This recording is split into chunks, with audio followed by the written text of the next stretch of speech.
Ein Hauch von Lila und ganz viel Silber. Das ist das Ergebnis der Überarbeitung meines alten Bildes. Schau dir an, wie ich es gemacht habe.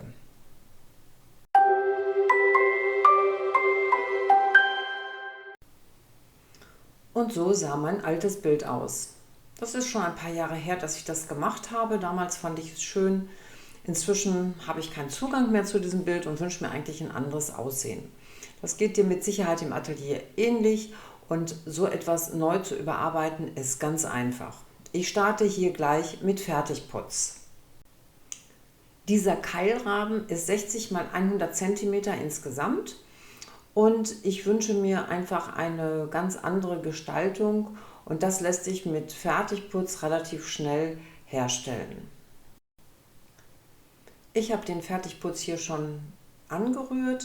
Es sind insgesamt 200 Gramm Fertigputz, 60 Gramm Acrylbinder und 60 Gramm Wasser. Wenn du ein Bild komplett neu machen willst, dann brauchst du ungefähr die doppelte Menge für diese Größe des Rahmens von 60 x 100 cm.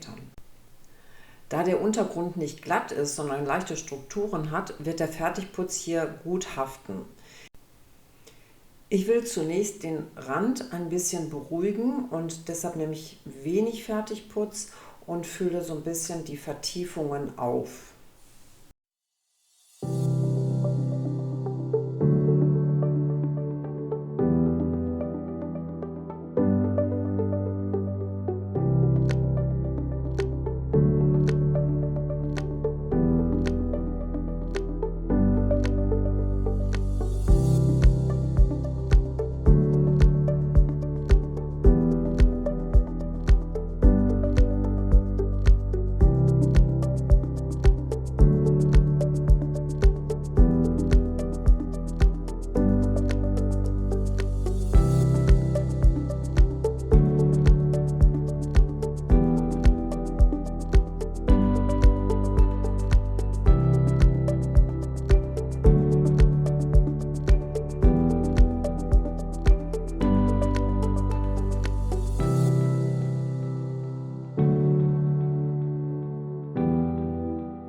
Nach dem Rand komme ich dann zum Kernstück der Arbeit.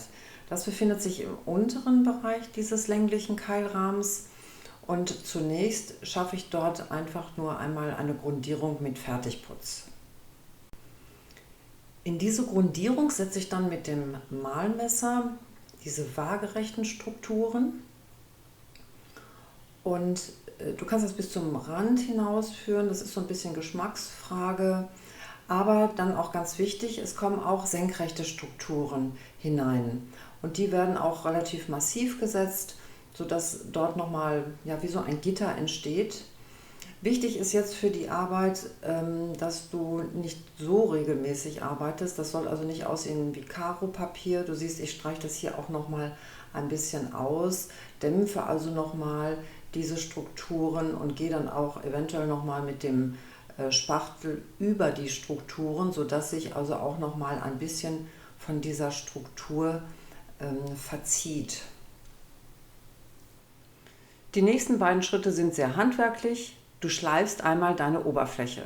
Der Fertigputz hat immer sehr raue Spitzen, die solltest du auf jeden Fall wegnehmen und vor allem auch an den Rändern dafür sorgen, dass nichts übersteht. Das ist nicht schön. Und wenn du damit fertig bist, sprühst du einmal deine ganze Leinwand ein und gibst ihr dann mit Acrylfarbe eine weiße Grundierung. Das kann sein, dass du das noch ein zweites Mal wiederholen musst, denn je nach Qualität der Acrylfarbe deckt es vielleicht nicht sofort. Du solltest auf jeden Fall so weit kommen, dass du eine schneeweiße Oberfläche hast. Nun ist tatsächlich von dem alten Bild nichts mehr zu erkennen. Diese neue Struktur ist wunderbar, nur wir müssen sie noch mehr sichtbar machen. Und dazu nehme ich jetzt ein schwarzes Pigment und das wird angerührt. Das heißt, du nimmst ein bisschen von dem Pigment auf den Teller. Pigment bietet sich an, weil es etwas kräftiger ist in der Farbe, auch wenn es sehr flüssig aufgetragen wird. Solltest du kein Pigment haben, kannst du das natürlich auch mit schwarzer Acrylfarbe, die du verdünnst, auftragen. Zu diesem Pigment gibst du jetzt ein bisschen destilliertes Wasser oder normales Wasser geht auch und dann machst du aus diesem Wasser und dem Pigment einen Brei. Sorg dafür, dass das Pigment sich wirklich komplett im Wasser auflöst. Solltest du ein Pigment haben, das sich gar nicht im Wasser auflöst, kannst du 1, 2 Tropfen Alkohol hinzusetzen und dann löst sich auch dieses Pigment. Das ist noch keine Farbe, also ganz wichtig, noch nicht auftragen, sondern das ist tatsächlich nur ein Farbbrei, der dafür sorgt, dass die Acryldispersion, die jetzt hinzugesetzt wird, dass die sich sehr gut mit diesem Brei verbindet. Es sollte ungefähr die gleiche Menge sein, die du vorher schon auf dem Teller hattest und das Ganze muss gut verrührt werden. Dieser bläuliche Schimmer auf dem Farbbrei kommt von der Acryldispersion. Das ist ganz normal, das hat aber keine Beeinträchtigung für die Farbe. Das wird im Trocknungsprozess automatisch verschwinden. Diese Farbe ist schon sehr flüssig, sie ist aber auch sehr pigmentreich. Das heißt, ich nehme jetzt noch ein bisschen Wasser hinzu, benetze den Pinsel und gebe also so nochmal ein bisschen Wasser in diese Farbe hinein, verdünne sie also damit automatisch und kann jetzt beginnen, auf dem Bild das Ganze aufzutragen. Es wird im unteren Bereich auf jeden Fall komplett die Farbe aufgetragen, also nicht nach der Figur gehen, sondern einfach wirklich über diese Fläche hinweg gehen, damit wir auch alle Vertiefungen erwischen. Wenn dieser mittlere Bereich mit den ausufernden Strukturen einmal mit Schwarz eingestrichen ist, dann brauchst du die Sprühflasche. Wir wollen dieses Schwarz zum Rand hin auslaufen lassen. Das heißt, jetzt kommt also Wasser auf die Strukturen. Die Strukturen werden dadurch jetzt auch erstmal sichtbar, wobei du überschüssiges Wasser dann sofort abnehmen kannst mit einem Haushaltstuch. Du merkst dann darunter auch, wird es sofort deutlicher, dass die Farbe viel, viel dunkler ist, als sie jetzt im Moment erscheint. Das ist so ein bisschen irritierend. Und dann komme ich mit einem sehr weichen, sehr saugfähigen Pinsel und ziehe jetzt die Farbe ganz langsam zum Rand. Das heißt, dadurch, dass ich sehr viel Wasser im Pinsel habe und in der Farbe, wird sie zum Rand immer heller. Ich will also nicht alles in Schwarz ertränken, sondern es soll zum Rand hin langsam grau auslaufen.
Wenn diese Schicht nach einem Tag trocken ist, sieht das Ganze schon sehr schön aus, die Struktur wird deutlich, aber die Höhen sind auch etwas dunkler geworden und das möchte ich nicht an der Stelle, sondern ich will sie wirklich strahlend weiß nochmal hervorheben und das bedeutet, ich gehe jetzt einfach mit einer ganz normalen Rolle ganz leicht über die Strukturen, das heißt, du kannst in die Farbe hineingehen und rollst auf einem extra Teller immer in eine Richtung, sodass du die Rolle gleichmäßig benetzt. und dann kannst du über deine Strukturen gehen, einfach vorsichtig anfangen und du merkst, dass das dann nochmal deutlich an Weiß gewinnt und nicht und das Schmutzige verliert. Das sieht also dann nicht mehr so schmutzig aus, sondern es wird nochmal deutlicher in den Höhen hervorgehoben.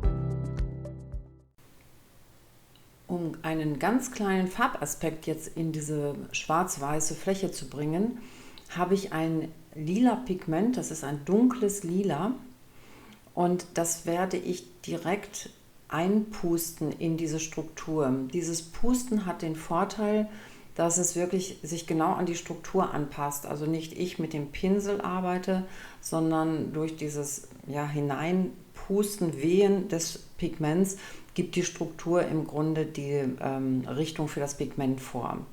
Du siehst hier, ich puste einfach mal drüber, das Ganze fällt auf die Leinwand. Ich gehe jetzt gleich noch einmal von der anderen Seite dran. Man kann es kaum im Moment als lila erkennen. So ist es auch gedacht. Es soll jetzt nicht sehr kräftig hervorstechen. Du kannst dir natürlich auch eine andere Farbe wählen und hier deutlich farbiger werden. Aber ich finde es ganz schön, hier in diesem leicht unscheinbaren Lila zu bleiben. Das ist wirklich nur ein Hauch, der da drauf kommt. Ganz wichtig ist, dieses Pigment ist nicht fest. Das heißt, du kannst so, wie es jetzt im Moment ist, dein Bild nicht aufhängen. Das würde alles runterfallen, das würde dauerhaft färben. Das geht also nicht. Das heißt, dieses Pigment muss jetzt nachträglich fixiert werden. Und dieses Fixieren mache ich mit einer Mischung aus Wasser und Acryldispersion, also das, was ich vorhin schon zum Anrühren des schwarzen Pigments genommen habe. Das habe ich hier in die Wasserflasche gefüllt, in die Sprühflasche und sprühe jetzt einfach die ganze Fläche mit dieser Mischung ein. Ich nehme nicht nur das auf die Fläche des Pigments, sondern wirklich auf diese ganze Fläche, dass es einheitlich ist. Und dadurch wird das Pigment jetzt so weit fixiert, dass es dann auch wirklich auf dem Untergrund hält. Auch hier wieder dieser leicht bläuliche Schimmer, da muss man jetzt ein bisschen drüber wegsehen und einfach darauf vertrauen, das wird lila. Du siehst auch hier, es wird schon deutlicher und nach dem vollständigen Trocknen ist es dann ein toller, dunkler lila Ton. Nach einem halben bis einem Tag ist das trocken und jetzt kannst du auch wirklich das Lila hier erkennen. Es ist unauffällig, unaufdringlich, aber es ist da. Und wir wollen jetzt diesen unteren Teil mit dem oberen Teil verbinden. Im oberen Teil findet überhaupt kein Lila statt. Und diese Verbindung kommt mit Silberglitter. Das heißt, ich gebe jetzt über einzelne Stellen an meinem Bild Silberglitter und ziehe das natürlich auch jetzt nach oben in diesen Bereich, wo keine starke Struktur ist. Und über dieses Silber findet dann die Verbindung nach oben statt. Und dieser Silber muss dann auch wieder am Ende fixiert werden mit dieser gleichen Mischung aus Wasser und der Acryldispersion, also auch wieder die Sprühflasche, einmal dann komplett über das ganze Bild. Deshalb habe ich auch unten drunter eine Folie liegen, weil das doch dann jetzt wirklich über das Bild hinausgeht und ich mir nicht den ganzen Tisch einsprühen möchte. Diese Folie lässt man einfach drunter liegen, die kann man dann ganz gut später abziehen und so ist dann das Bild auch gleich mit dieser Aktion fixiert. Du musst nicht mehr extra lackieren, das ist jetzt wirklich gut alles gesichert.